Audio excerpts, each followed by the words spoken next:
کہ بہت خوفناک طوفان آنے والا ہے جس میں پاکستان بھی بہہ جائے گا، ٹرکی بھی بہہ جائے گا، بہت ملک بہہ جائیں گے۔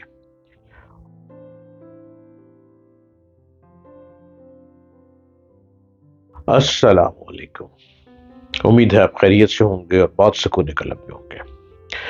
آپ میرے یوٹیوب چینل کو ضرور دیکھا کریں، اس میں بہت انفارمیشن لے کے آتا ہوں آپ کے لیے۔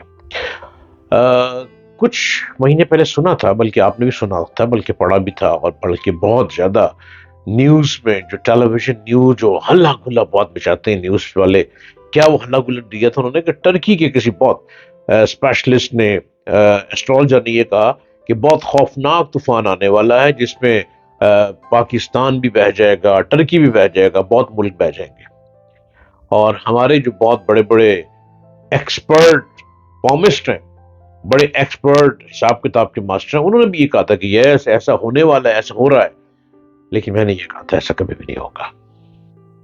اگر آپ مجھے سنتے ہیں نا، پرانے لوگ سنتے آ رہے ہیں، تو لاسٹ 17 ایئر سے FM 100 پہ میں آتا ہوں ہر جمعرات کو صبح 11 بجے سے 12 بجے تک، اور میں بھی کچھ پریڈکشن ایسی کرتا ہوں کہ جو آئی تھنک شاید کسی حد تک بہتر ہوتی ہیں۔ اس پریڈکشن میں بڑے بڑے پامسٹ کہتے تھے کہ تباہی آ گئی، تباہی آ جائے گی، تباہی آ جائے گی۔ میں کہتا تھا کوئی تباہی نہیں آئے گی، اور کیا ہوا کہ زلزلے کے جھٹکے آئے، لیکن پاکستان کو کچھ نہیں کر سکے، اور پاکستان میں کوئی اتنا خاص کچھ بھی نقصان نہیں ہوا، یہاں ہو نہیں سکتا نقصان۔ ابھی ریسنٹلی حال ہی میں آپ نے دیکھا ہوگا کہ جاپان میں شدید قسم کے معاملات بگڑنا شروع ہو چکے ہیں۔ جاپان ایک ایسا ملک ہے جو پانی کے اوپر کھڑا ہوا۔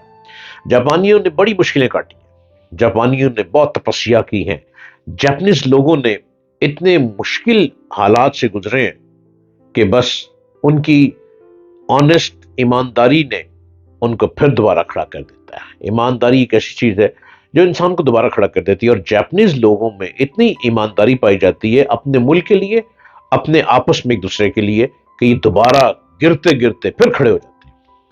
2 جنوری 2004 کو، ابھی ریسنٹلی نیا سال کے آغاز میں، نئے سال کے دوسرے دن، جاپان کے کیپٹل ٹوکیو کے ایئرپورٹ پر جاپنیز ایئر لائنز کے ایک مسافر طیارے میں آگ بھڑک اٹھی، مگر اس میں سوار تمام 379 پیسنجرز اور کرو کو بڑی حفاظت سے نکال لیا گیا۔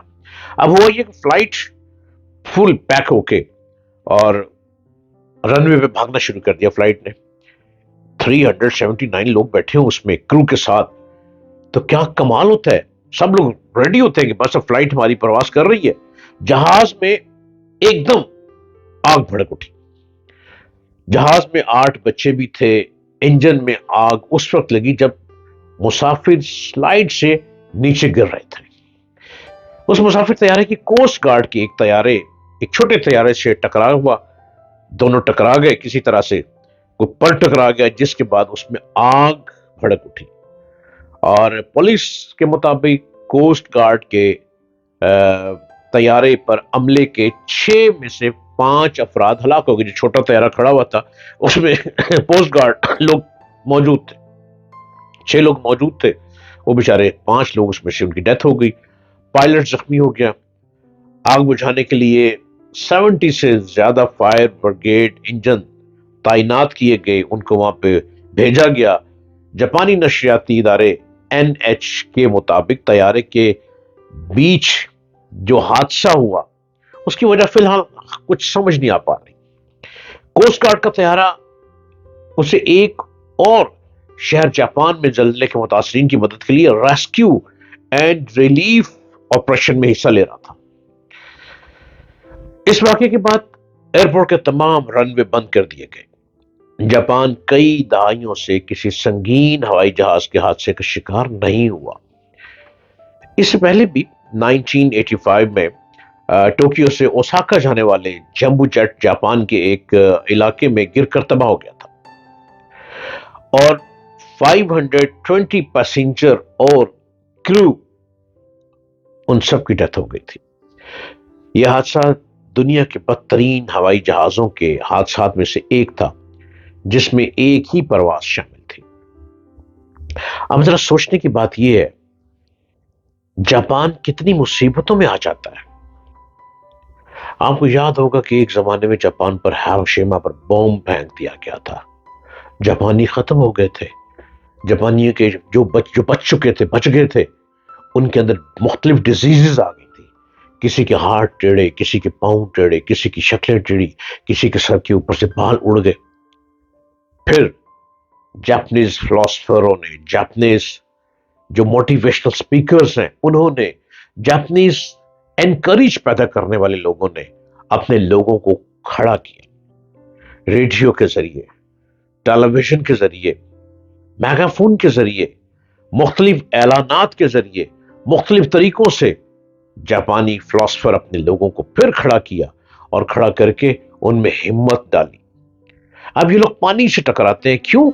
پانی میں تو رہتے ہیں، جاپان پانی کے اندر بنا ہوا ہے۔ جاپان نے اپنی بلڈنگیں، اپنے اتنے بڑے امپائر پانی میں موجود ہیں، نیچے پانی ہے، لیکن جاپان کسی سے بھیک نہیں مانگتا، کسی سے قرضہ نہیں لیتا، اپنا دماغ استعمال کرتے ہیں، اپنی ٹیکنالوجی بناتے ہیں، اپنے جیٹ بناتے ہیں، اپنی گاڑیاں بناتے ہیں، اور مختلف دنیا کے مختلف ملکوں سے لوگ کوشش کرتے ہیں کہ ان کو جاپان میں لیبر مل جائے۔ اب تو جب سے ٹیکنالوجی آ گئی، لیبر تو ختم ہو گئی، لیبر کا کانسیپٹ تو ختم ہونے لگ پڑا ہے۔ جاپنیز لوگ جو ہیں وہ اتنا ہمت والے لوگ ہیں، اور ابھی ریسنٹلی جو جہاز کا واقعہ ہوا کہ جہاز تمام لوگوں کو لے کر، 300 پلس لوگوں کو لے کر فل پیک کر کے فلائی کر رہا ہے، اور ساتھ ایک چھوٹا طیارہ کھڑا ہے جس میں 7 لوگ ہیں، وہ ریسکیو کے لیے جا رہا ہے، وہ ریسکیو کرتا ہے طیارہ، صرف جاپان کے اندر ہی ریسکیو کرتا ہے، اور ٹوکیو میں ریسکیو کرتا ہے۔